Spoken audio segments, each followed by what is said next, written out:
ಇನ್ನು ಕಾಂಗ್ರೆಸ್ ಅಲ್ಲಿ ಸಚಿವರ ವಿರುದ್ಧ ಚಾರ್ಜ್ ಶೀಟ್ ರೆಡಿ ಆಗಿಬಿಡುತ್ತಾ? ದಿನಕ್ಕೊಂದು ಹೇಳಿಕೆಯ ಮೂಲಕವಾಗಿಯೇ ಕಾಂಗ್ರೆಸ್ನಲ್ಲಿ ಸಂಚಲನ ಮೂಡಿತ್ತು.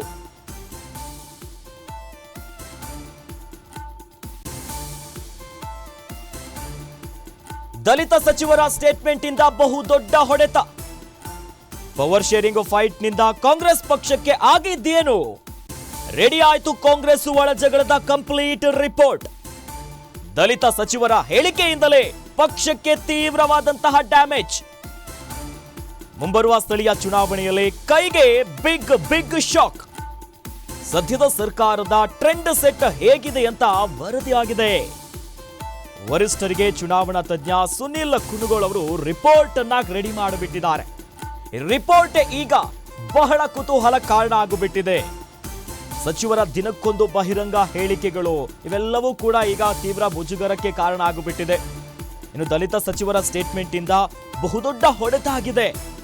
ಪವರ್ ಶೇರಿಂಗ್ ಫೈಟ್ ನಿಂದ ಕಾಂಗ್ರೆಸ್ ಪಕ್ಷಕ್ಕೆ ಏನಾಗಿದೆ ಈಗ ಎಲ್ಲದರ ಬಗ್ಗೆ, ಈ ಒಳಜಗಳ ಆಂತರಿಕ ಕಲಹಗಳ ಬಗ್ಗೆ ಒಂದು ಕಂಪ್ಲೀಟ್ ರಿಪೋರ್ಟ್ ರೆಡಿ ಆಗಿದೆ. ದಲಿತ ಸಚಿವರ ಹೇಳಿಕೆಯಿಂದಾಗಿಯೇ ಪಕ್ಷಕ್ಕೆ ತೀವ್ರವಾದಂತಹ ಒಂದು ಡ್ಯಾಮೇಜ್ ಆಗ್ತಿದೆ. ಯಾಕಂದ್ರೆ ಮುಂದಿನ ದಿನಗಳಲ್ಲಿ ಶೀಘ್ರವೇ ಜಿಲ್ಲಾ ಪಂಚಾಯತ್ ಮತ್ತು ತಾಲೂಕ್ ಪಂಚಾಯತ್ ಜೊತೆಯಲ್ಲಿ ಬಿಬಿಎಂಪಿ ಎಲೆಕ್ಷನ್ ಕೂಡ ಇದೆ. ಹಾಗಾಗಿ ಈ ಸ್ಥಳೀಯ ಚುನಾವಣೆಯಲ್ಲಿ ಕೈಗೆ ಬಿಗ್ ಶಾಕ್. ಯಾಕಂದ್ರೆ ಸದ್ಯದ ಸರ್ಕಾರದಲ್ಲಿ ಆಗ್ತಿರುವಂತಹ ಬೆಳವಣಿಗೆ ಟ್ರೆಂಡ್ ಇದು ಹೇಗಿದೆ, ಇವೆಲ್ಲದರ ಬಗ್ಗೆ ವರದಿ ರೆಡಿ ಆಗಿದೆ. ವರಿಷ್ಠರಿಗೆ ಚುನಾವಣಾ ತಜ್ಞರಾಗಿರುವಂತಹ ಸುನಿಲ್ ಕುನುಗೋಳ್ ಅವರು ರಿಪೋರ್ಟ್ ಅನ್ನ ರೆಡಿ ಮಾಡಿದ್ದಾರೆ.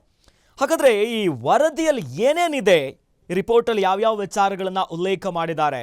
ಯಾಕಂದ್ರೆ ಕೆಪಿಸಿಸಿ ಅಧ್ಯಕ್ಷ ಸ್ಥಾನ ಬದಲಾವಣೆಯ ಕೂಗುಗಳಿದೆ. ರಿಪೋರ್ಟ್ ಅಲ್ಲಿ ಏನೇನಿದೆ ಅಂತ ಗಮನಿಸೋದಾದ್ರೆ, ವಿಧಾನಸಭೆಯ ಚುನಾವಣೆಯಲ್ಲಿದ್ದಂತಹ ಟ್ರೆಂಡ್ ಒಂದ್ ಕಡೆ ಗಮನಿಸಬಹುದು. ಕೈ ಸರ್ಕಾರದ ಮೇಲಿದ್ದ ಕ್ರೇಜ್ ಕಡಿಮೆಯಾಗಿದೆ. ರಾಜ್ಯ ಕಾಂಗ್ರೆಸ್ ಅಲ್ಲಿ ಏನು ಟ್ರೆಂಡ್ ಇದೆಯಲ್ಲ ಕಡಿಮೆ ಆಗ್ಬಿಟ್ಟಿದೆ. ಜೊತೆಯಲ್ಲಿ ಸರ್ಕಾರದಲ್ಲಿನ ಪ್ರಮುಖರಲ್ಲಿ ಒಗ್ಗಟ್ಟು ಮತ್ತು ಉತ್ಸಾಹಗಳು ಕಾಣಿಸ್ತಿಲ್ಲ. ಸಿಎಂ ಕೆಪಿಸಿಸಿ ಅಧ್ಯಕ್ಷರ ವಿಚಾರದಲ್ಲಿ ಫೈಟ್ ನಿಂದ ಬಹುದೊಡ್ಡ ಡ್ಯಾಮೇಜ್ ಆಗ್ತಿದೆ. ಸರ್ಕಾರ ಮತ್ತು ಪಕ್ಷದ ಇಮೇಜ್ ಹೆಚ್ಚಿಸುವಲ್ಲಿ ಕೆಲಸ ಮಾಡ್ತಿಲ್ಲ. ಸಚಿವರಲ್ಲಿ ಪ್ರತಿಷ್ಠೆಯಿಂದಾಗಿನೇ ಸಮನ್ವಯತೆಯದ ಕೊರತೆ ಇಲ್ಲಿ ಕಾಣಿಸ್ತಿದೆ.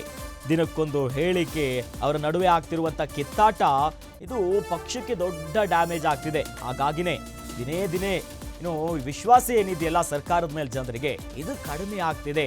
ಹಾಗಾಗಿ ಮುಂಬರುವಂತ ಸ್ಥಳೀಯ ಚುನಾವಣೆಯಲ್ಲಿ ಪಕ್ಷಕ್ಕೆ ಎಫೆಕ್ಟ್ ಆಗ್ತಿದೆ. ಅಂದ್ರೆ ಮೊದಲಿನ ಟ್ರೆಂಡ್ ಇಲ್ಲ, ಯಾವಾಗಿತ್ತಲ್ಲ ಅದು ಈಗ ಬಹಳ ಕಡಿಮೆ ಆಗಿಬಿಟ್ಟಿದೆ.